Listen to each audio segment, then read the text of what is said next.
se emociona No, los temas. no, no te preocupes. De hecho, estos espacios, El César, problema es que cuando has medido, te das cuenta, ¿no? De del pensar, o sea, de estos grandes filósofos. Muchos hablan de que se están revolcando en la tumba. Este, yo pienso que es un término muy vulgar, pero al final te das cuenta que sí, de repente se deben de revolver en la tumba cuando se hace lo contrario, ¿no?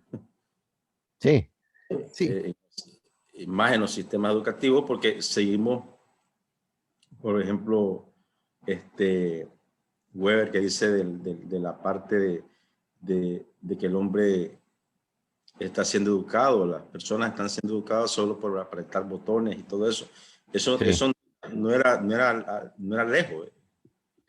sí, Estamos llegando a eso, ¿no? En los sí, países desarrollados llegaron a eso. totalmente, César. ¿Se acuerdan Eh, que Max Weber es el creador de la ética protestante y el origen del sí, capitalismo? Él estudia el origen del capitalismo. Eh, También nos damos cuenta de que pues estos espacios es para eso, para el diálogo, para la confrontación, porque la educación es esa. ¿Se acuerdan cuando les platiqué cómo educaba Platón en la academia? Confrontaba a sus alumnos. A eso se le llamaba lo que es lucha de contrarios o comúnmente dialéctica. La la dialéctica es eso, dialéctica, la correcto. confrontación de argumentos. Y yo creo que puede ayudar. Imagínense una clase donde uno esté a favor y otro en contra. Siempre va a haber esa lucha de contrarios que decía Pitágoras. Y fíjate, César, cuando tú hablabas de Isaac Newton, Sir Isaac Newton, me recordó ese libro, Principia Matemática, Ah, ¿no? las Las principias de Newton, principias, claro, buenísimo. exacto.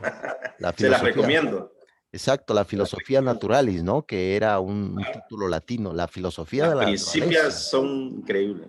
Exacto, sí. Entonces yo como, bueno, yo no soy matemático como tú, César, pero estudio a los filósofos y eso me hace filósofo también, bueno, por mi maestría también, pero eso ayuda Claro. mucho. Pues muy bien, ¿qué les parece, jóvenes, si entramos ya de lleno a la médula espinal, a otra escuela del pensamiento? ¿Se acuerdan que habíamos visto la escuela del pensamiento del conductismo, SAPI? ¿Se acuerdan?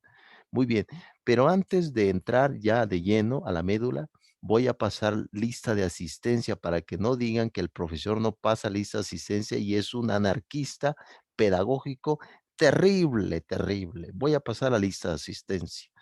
Muy bien. A ver, vamos a ver rápidamente. Acabo de recibir tu correo, joven Sapi.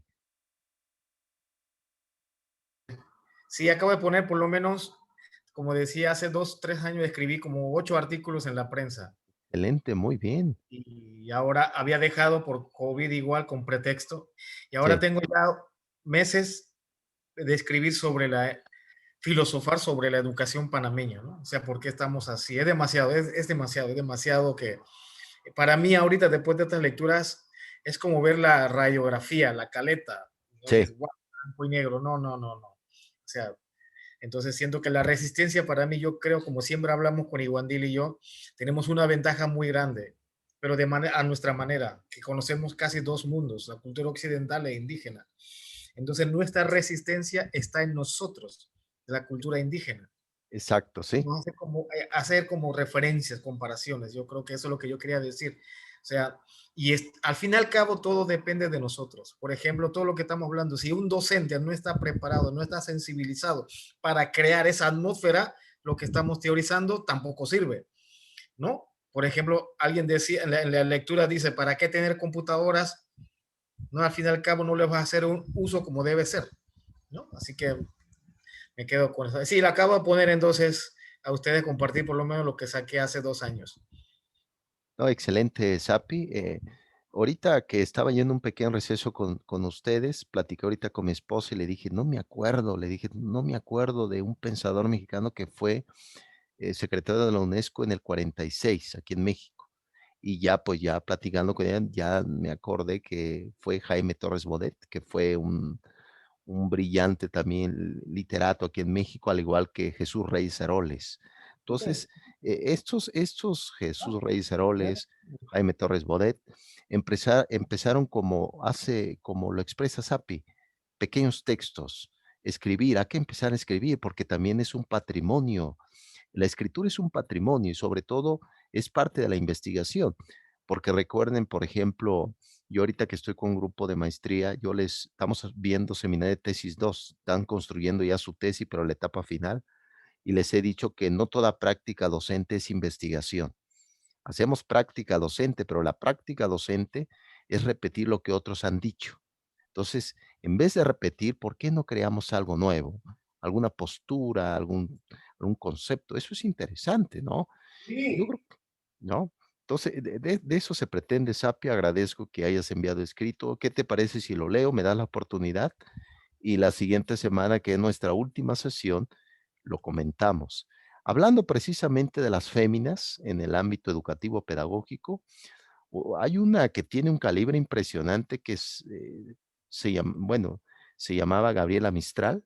No sé si usted esta chilena que ha trabajado bastante en el ámbito de hecho sacó un escrito sobre la educación femenina y hablando precisamente de esta congregación, porque así es, de la Salle que vino de Francia, me recuerda también a San Marcelino Champagnat, que funda los Hermanos Maristas.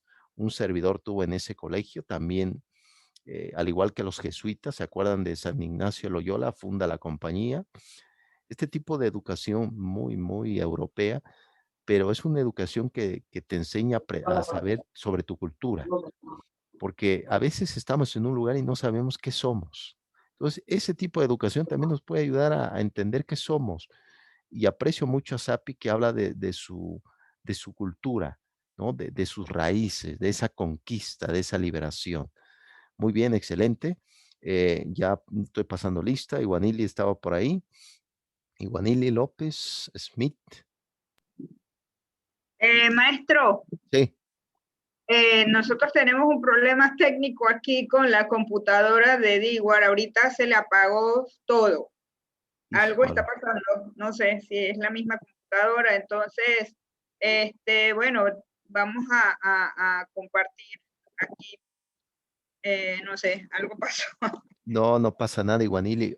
Pues Ajá. se pueden estar juntitos, ¿no? Pueden estar muy juntitos ahí, haciendo educación muy juntitos. Sí, no, no pasa nada, agradezco. Muy Tengo bien. maestro acá, estoy acá. No, no te preocupes, no te preocupes. César Vargas. Claro, Excelente. sí Muy es. bien. César Vargas Montoya. Excelente, excelente. Muy bien. Sale pues, después de pasar esta Ya, bitácora. ya quisiera que mi nombre significara algo como el de SAP. No, bueno, también. Sí, sí, sí. Sí, sí, Eso ya sé que eso. Pero bueno, de todos modos, esa dificultad a mí me ha pasado. A veces la mentada máquina se apaga. Son como cosas extrañas todavía esta etapa de. yo siempre he dicho, disculpe, que la tecnología es como el mal amigo, que cuando uno lo necesita más, le da la espalda, ¿no? La tecnología es bien, también hay que filosofarla, ¿no? Sí, fíjate que en el libro de la gran ética de Aristóteles, recuerden que, por ejemplo, Aristóteles tiene 3 tratados de ética: Ética Eudemia, Ética Nicomaquea y Gran Ética. En el libro de la Gran Ética habla de los actos voluntarios, ¿no? Entonces yo creo que estos actos voluntarios es parte, por ejemplo, un docente se prepara, es un acto voluntario, pero imagínense además si cuando vamos a un aula de clases no preparamos nada y estamos nada más especulando o esperando que el profesor termine hablando de su vida, de chismes, y la clase se fue, se fue y se fue, ya no regresó, ¿no? Entonces esa es la perspectiva. Muy bien, jóvenes, vamos a entrar a otra escuela del pensamiento. ¿Se acuerdan la escuela del pensamiento del estructuralismo? Levi Strauss, Althusser, Paul Michel Foucault. ¿Se acuerdan que la habíamos visto esta concepción?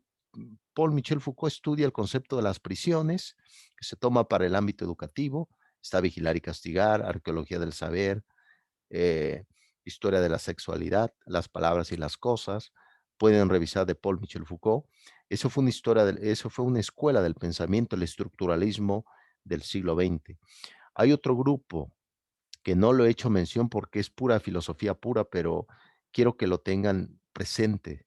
Se llama El Círculo de Viena. Yo, de hecho, compré un librazo de Fondo de Cultura Económica, un libro como de 1000 páginas. Habla de los profesores de Harvard, de Oxford, de Cambridge, de Stanford.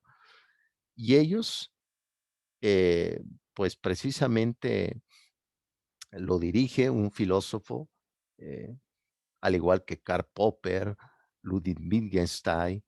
A ellos se le llama Bertrand Russell. Bertrand Russell publica junto con Alfred en Cambridge ese tratado de que se llama precisamente así también Principia Matemática. Quieren deducir la matemática de la lógica. No sé por ahí si te has enterado de ese libro de Bertrand Russell, al igual que Alfred en Cambridge.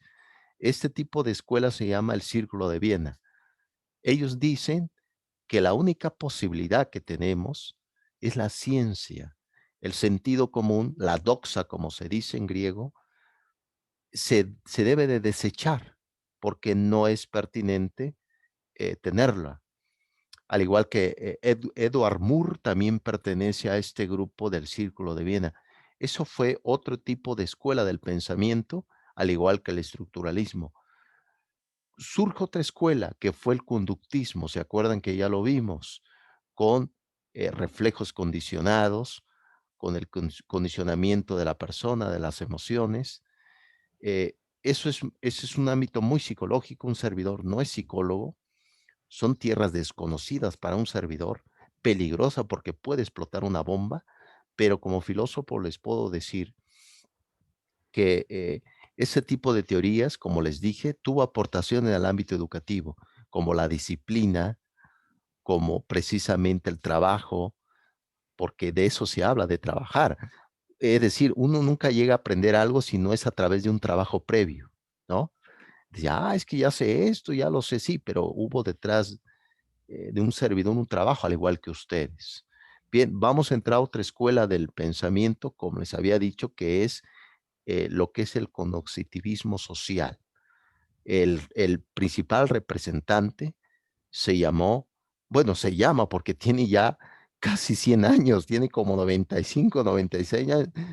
96 años. De hecho, le he comentado a mi esposa que un servidor quiere vivir a los 100 años. Ojalá, ojalá que yo pueda vivir a los 100 años, pero ya seré como el príncipe aquí de Inglaterra, de la reina Isabel, que cumplió ya 100 años. Este hombre es un fósil. Bien, entonces Albert Bandura, reconocido en el tiempo de Barack Obama, canadiense, él empezó a estudiar la parte de la psicología, pero recuerden, la psicología pura, como el propio Carl Gustav Jung, compañero de Freud, ojo, no soy psicólogo, los he leído como filósofo. Freud, por ejemplo, tiene tratados sobre el judaísmo. Si alguien quiere leer esos textos, interesantísimo, porque recuerden que Freud fue judío, hizo tratados sobre el judaísmo y demás. Albert Bandura estudia en Canadá, eh, va a estudiar a la Universidad de Stanford. Recuerden que la Universidad de Stanford, al igual que la Universidad de Yale, tienen tintes judíos.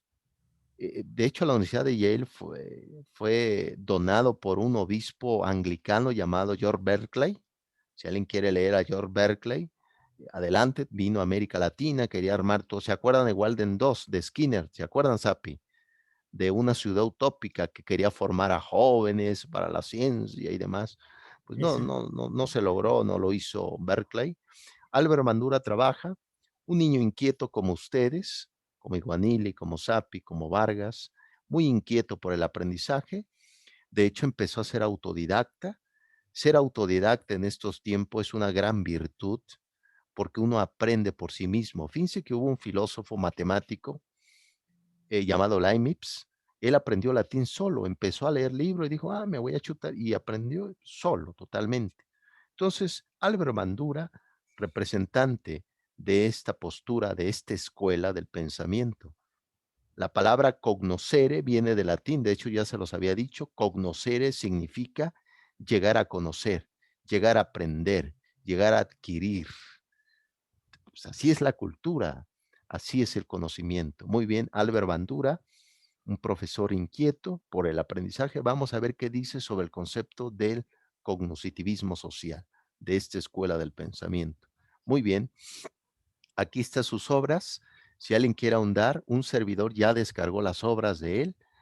De hecho, en el doctorado los leí a Carl Roger, leí a David Ausubel, leí a este hombre, Albert Bandura. He leído mucho de psicología, pero psicología enfocada en la educación, no psicología pura, porque no se trata de eso. Bien, habla del aprendizaje social. Recuerden bien, la escuela del pensamiento del conductismo dice que el individuo es una individualidad, a través de él se puede condicionar. Pero Álvaro Bandura dice, no, no solamente hay un condicionamiento personal, sino también un condicionamiento social. Dependemos de la sociedad. ¿Se acuerdan de Rousseau? Rousseau rechazaba lo social. Álvaro Bandura no, aceptemos lo social, porque es ahí donde vivimos, es ahí donde damos clases, es ahí donde nos reímos, donde hacemos todo, ¿no? Es ahí donde encontramos nuestro amor de la vida, ¿no? ¿No? Es ahí donde se hace todo. Principio de modificación conductual, retoma estas ideas. Teoría del aprendizaje social. Teoría del aprendizaje social es un libro fantástico porque parte de cómo se adquiere el conocimiento. Recuerden que hay dos posturas, como les dije. Por un lado, ¿dónde está la verdad? ¿En el objeto o en el sujeto? ¿Se acuerdan que les había dicho? Eso es un término epistemológico. Ahora sabemos que la verdad no está en el objeto, está en el sujeto, pero el objeto curiosamente contribuye para el aprendizaje. ¿Qué tipo de objetos? Pizarrones en el aula de clase, las bancas, las computadoras son objetos de aprendizaje, como es el caso de Sapi que le está jugando una mala jugada su computadora, ¿no? Tiene vida, ¿no? Bien, entonces, fundamentos sociales del pensamiento, el ejercicio del control. Estas son las partes del trabajo del profesor Bandura. Muy bien, ¿alguna pregunta hasta acá, jóvenes? Miren, ver estos autores, ver este postulado, pues vamos a traer agua a nuestro molino para que nos pueda ayudar de cómo debemos de implementar. Lo que se pretende no es conquistar, la educación no conquista, la educación sirve. He ahí ese meollo, esa concepción. Entonces, muy bien. Déjenme mover esto tantito. Dice que ya me puse la chamarra, jóvenes del doctorado, porque hace un frío. Yo quería ser muy estoico ahorita y aguantar el dolor corporal, pero me puse la chamarra porque hace un frío. Me agarró un ventarrón, como ese rato le agarró a Sapia y Guanil, un ventarrón impresionante. Vaya. Muy bien, sale pues. Aquí partimos del concepto de las conductas. El propio Álvaro Bandura habla de un concepto de vicario. Recuerdan que la vicaría, la palabra vicario, eh, habla de un concepto como de mediador, como el que organiza el conocimiento. Dice Albert Bandura que el responsable del aprendizaje no es más que uno mismo. A veces, fíjense, a mí me tocó en mis pequeños pininos en la licenciatura que me tocó darle clases particulares a algunos alumnos, como lo hizo Kant, como lo hizo Hegel. Pero a veces los papás querían que el alumno no solamente enseñarle una materia, sino quitarle los vicios que ya tenía. Entonces, espérame, yo nomás vengo a enseñar matemáticas, yo nomás vengo a enseñarles historia, no vengo a quitarle el vicio al niño. Entonces, lo que nos dice Bandura es que el ámbito del educativo no hay que perder de vista que puede haber un buen docente en el aula, sin duda, no lo puedo dudar, al igual que Guanili, Vargas, Sapi son excelentes docentes, pero si el alumno no quiere aprender, aunque tú hagas estrategias, aunque tú abordes cantos, disciplinas físicas, no se va a adquirir el conocimiento. Porque Albert Bandura nos comenta, si no existe una vicaría, es decir, si no te haces responsable de ti mismo de aprender, va a ser imposible esta concepción del aprendizaje. Eso es importante no olvidarlo. No se les olvide tampoco esto. La educación no puede resolver todos los problemas sociales. Ese es la otro postulado que nos dice Albert Bandura. ¿Qué significa esto? Que si no hay una buena política, no va a haber buenas normas ni leyes. Si no va a haber una buena seguridad, los ciudadanos van a estar inseguros. Entonces, la educación no pretendamos que cambie todo. Lo que sí puede cambiar es nuestra forma de ver el mundo, ¿no? Que es importante no olvidar esto, que a lo mejor no sabemos lo que queremos, pero al menos hay que saber qué es lo que no queremos. Eso no hay que olvidarlo. Yo siempre le he dicho a mis alumnos en filosofía, bueno, es que me han dicho muchos, profesor, no sé lo que es lo que quiero, muy bien, pero ¿sabes qué es lo que no quieres? Perfecto, vas a partir a raíz de eso. Eso es importante. Muy bien. ¿Alguna pregunta hasta acá, joven Sapi, Iguanili? Muy bien, excelente. Sale pues, sigamos con las ideas. ¿Sí pueden ver mi diapositiva, jóvenes? Ok, bien. Bien, aquí habla un aspecto, fíjense que no hace mucho, eh, yo me tocaba darle ética a un grupo de jóvenes de educación física, que educación física, pues es una disciplina científica que tiene que ver con la psicomotricidad, o la psicología psicomotriz. Me tocaba, y era a partir de la 1 de la tarde, imagínense, a la 1 de la tarde, hambriento, y ellos venían del campo sudados, humanos totalmente, tipo Nietzsche, humano, demasiado humano, venían humano, pero humano. Entraban al salón de clases, sudados, hambrientos. La ética, ay. Esa hora, imagínate hablar de ética, no, me decía al demonio, yo vengo cansado, quiero comer. Entonces entendí algo que a posteriori cuando leí, en ese tiempo yo no había leído a Albert Bandura, pero cuando lo leí me di cuenta de que el factor ambiental también provoca en el alumno, puede aprender o no aprender. Imagínense nada más cuál sería el factor ambiental, el hogar, la casa donde estamos. Imaginen nada más un niño si no va comido al aula de clase, si lleva hambre. ¿Ustedes creen que van a poder aprender? Recuerde muy bien que este tipo de cognitivismo social va de la mano con Abraham Maslow. ¿Se acuerda de Abraham Maslow, el psicólogo de Estados Unidos, que hablaba de las necesidades básicas? Por ejemplo, otro factor, un ejemplo rápidamente por ahí, Juanili, si nos quieres dar un ejemplo sobre un factor ambiental que pueda contribuir a que no se dé bien el aprendizaje o a lo mejor que sí se dé. ¿Cuál sería, Iguanili? Bueno, yo pienso que, bueno, hay muchos factores, muchos ejemplos, pero quería ir un poquito más atrás. No sé si me escuchan. Sí, escuchamos.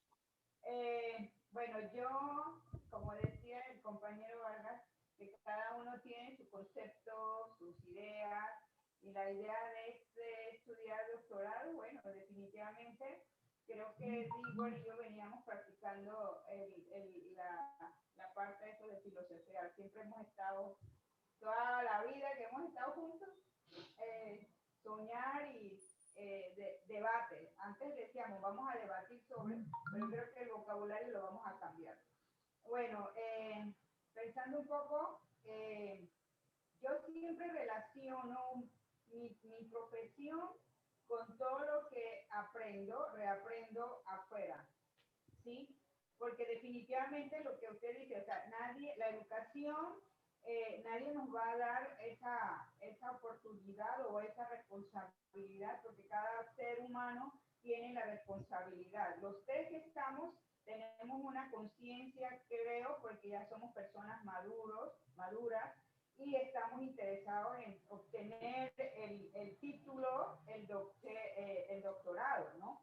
Independientemente de que el doctorado, el título nos exige a nivel universitario, pero yo sí considero que, bueno, es que yo no quiero, no tanto que yo quiero tener el título, simplemente que quiero tener conocimiento, o sea, tengo una responsabilidad muy grande con la sociedad. Por ahí lo parto. Definitivamente, bueno, hay muchos conceptos que creo que tienen que ver, primero, el hogar de uno, de dónde viene, eso. La cultura, que definitivamente es la prioridad, ¿no? La cultura, el hogar, Cada país tiene su cultura y definitivamente el niño donde se va a educar, donde recibe sus primeras palabras de respeto, de disciplina, de responsabilidad, viene de papá, mamá, ¿sí? Y definitivamente la escuela es para reforzar. Entonces, pienso que es por ahí donde viene la parte de puntos que estamos viendo, ¿sí? Y lo otro es que también pienso que definitivamente nosotros como educadores somos orientadores, ¿no? Porque el ser humano ya tiene su concepto de vamos a decir, de la educación, como acaba de decir, en la casa, ¿no? Todo se le da en la casa. Entonces, afuera de las escuelas es más que nada reforzar, ¿sí? Entonces, también pienso que viene del hogar, del matrimonio. Si un hogar es una familia de papá, mamá, obviamente creo que también tiene una responsabilidad y el niño tiene esa facilidad de seguir estudiando. Pero si también en un hogar el matrimonio no funcionó, el divorcio, que por X motivo, a los niños se le afecta muchísimo porque no tienen más papá en la casa o tampoco no tienen mamá en la casa. Entonces, son influencias que definitivamente pienso que es parte de la educación, ¿no? Lo otro que también quería compartir es el ver el mundo tan diferente, me llevo a mi realidad. Como nuestra especialidad es danza, ahorita estaba yo apuntando tres conceptos. Pongo un ejemplo a mi profesión. Las mamás o los padres de familia piensan que la danza es para entretener, como usted acaba de decir, de la ética para educación física, para entretener, para pasar tiempo o para educación integral. Entonces, ahorita estoy viviendo esa realidad que cuando te llaman a la escuela, la madre dice, ay, es que ella necesita esa clase porque no sabe qué hacer, porque para que pase tiempo. Pero nosotros tenemos un grupo un grupo de profesionales en danza, hemos estudiado, vivimos de eso, somos profesionales en danza, entonces no estamos para entretener. Entonces yo me quedé pensando, ¿cómo yo haría como para que los padres de familia entiendan que esa es una profesión? Yo no estoy para entretener, ¿no? Entonces, ahorita yo lo apunté porque escuchando la educación no resuelve todo. La educación no resuelve, sino que cambia ver la forma del mundo. Entonces, yo relaciono la danza, tengo que cambiar el concepto de la danza a los padres de familia. No estoy para entretener porque la danza es ciencia. La danza no es para entretener, la danza es ciencia. Entonces, había que hacer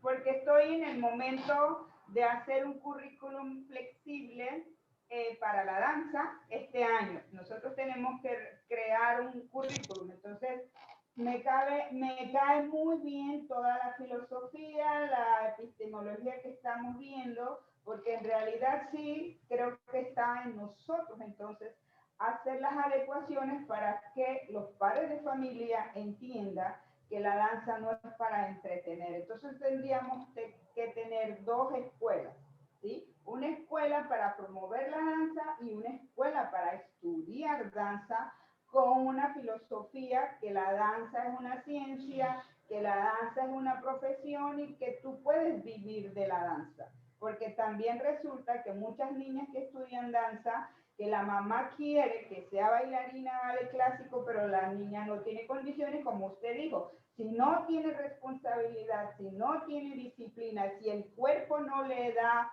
reacciona a la técnica que le está exigiendo, entonces no, pues, entonces es simplemente que va a tener una educación integral. Entonces, es más que nada, bueno, esa es mi reflexión que estoy teniendo ahora en estos momentos. Agradezco, Iguanili, tu aportación, al igual que cada uno de ustedes.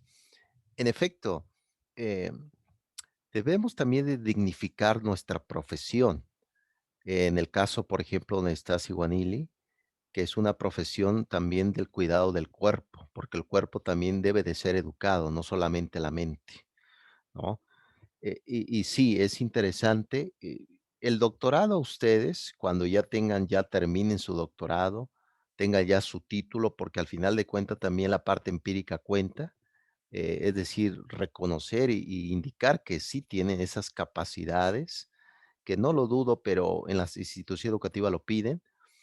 Considero que el doctorado le está dando a ustedes pautas para ir organizando sus propósitos educativos. Es claro que todos tenemos propósitos distintos, otros a lo mejor quieran trabajar con jóvenes, con adultos, la parte andragógica. Y sí, en efecto. Y es interesante, Iguanile, porque te das cuenta que el salón de clases es un salón también de ideologías, es un salón de posturas, de contradicciones. ¿Por qué? Porque se acuerdan que les hablé de la escuela del conductismo que decían que el sujeto llega en blanco al aula de clases. Pero ¿qué nos dice Albert Bandura?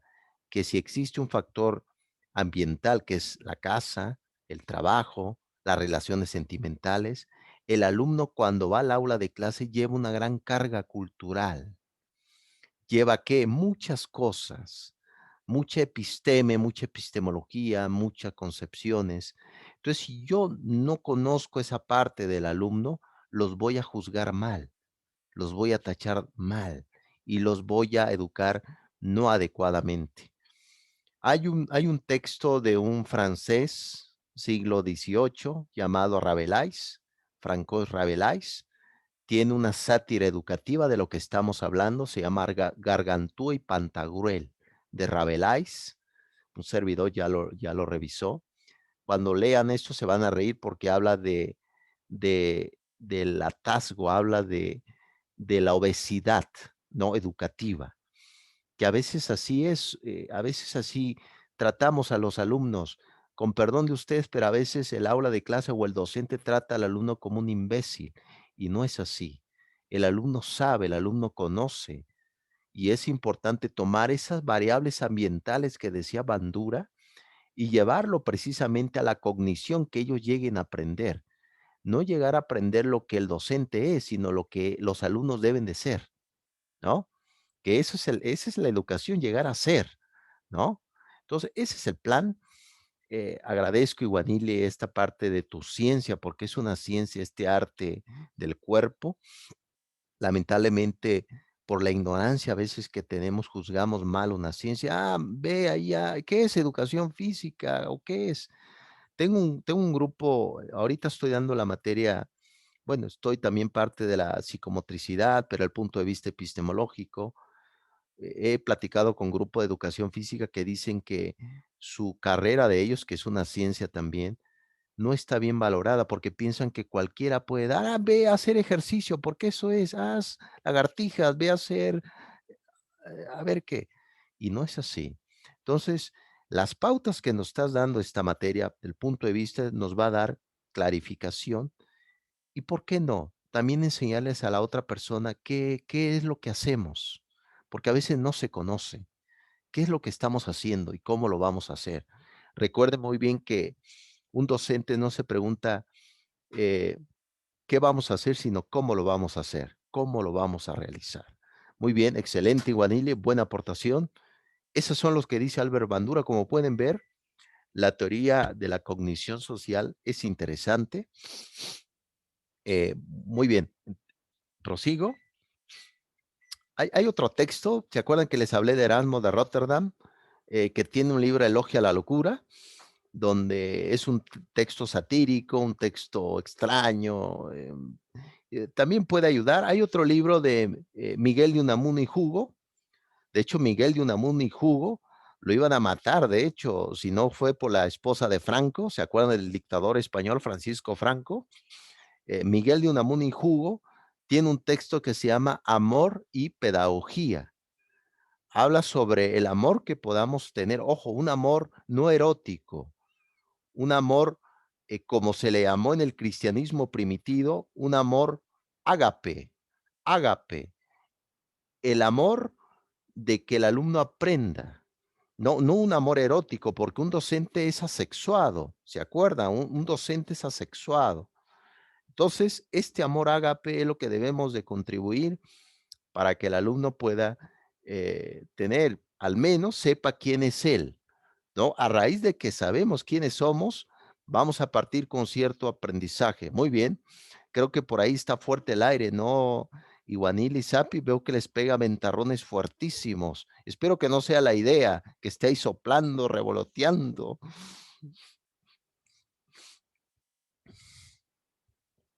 Pega fuerte el aire, ¿eh? Muy bien. Sí, sí, yo creo que desde ayer anda, imagínate, me dejó caer mi taza que estaba arriba, imagínate el fuerte que estaba. Y estamos en el sexto piso, cuidado que es algo, se me cae mi peluca. Ah. Bueno, maestro, ya que abrí el micrófono, yo creo también una oportunidad muy interesante.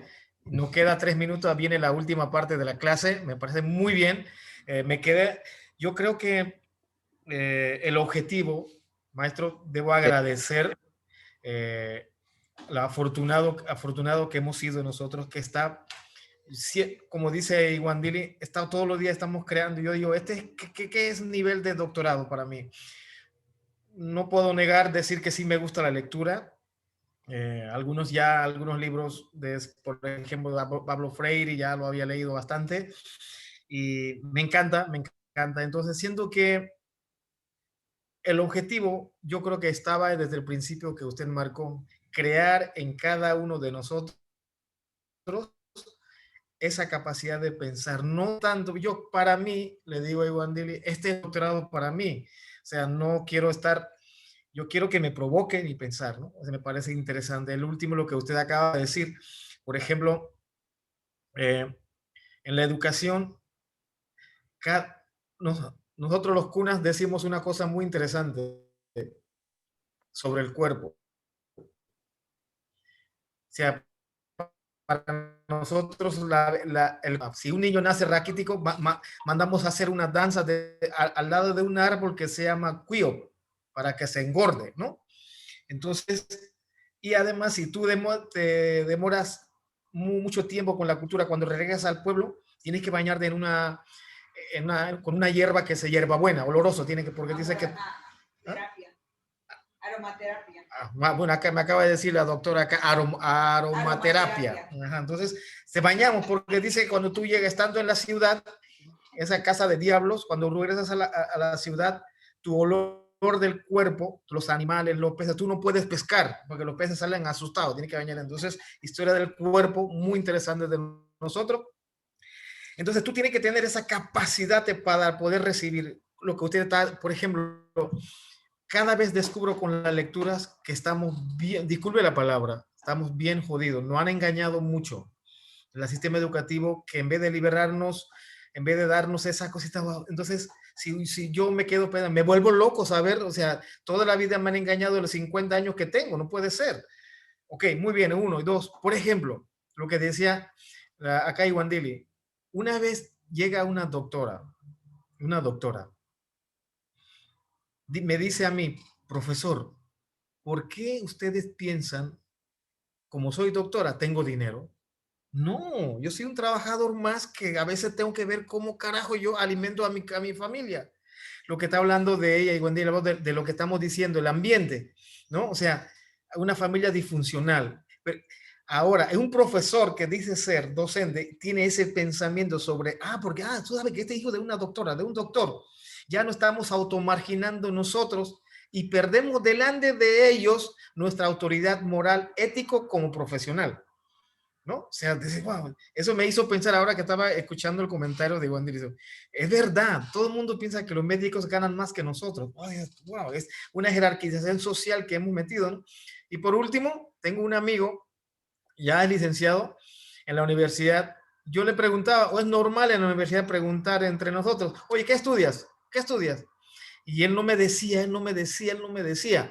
Joven Y Sapi, bajito, ¿qué te bajito. parece? Sí, perdón que te interrumpa, Déjame joven terminar. Sapi. Ya. Ya se nos va a ¿Ah? cerrar la plataforma. ¿Qué les parece si ahorita sigues con tu comentario? Una disculpa. Y ahorita tomemos un pequeño receso, 2 minutos, joven, y Vale, vale. retomamos con Sapi. ¿Qué les parece? No, está bien. Y seguir nuestra clase. Sale, vale.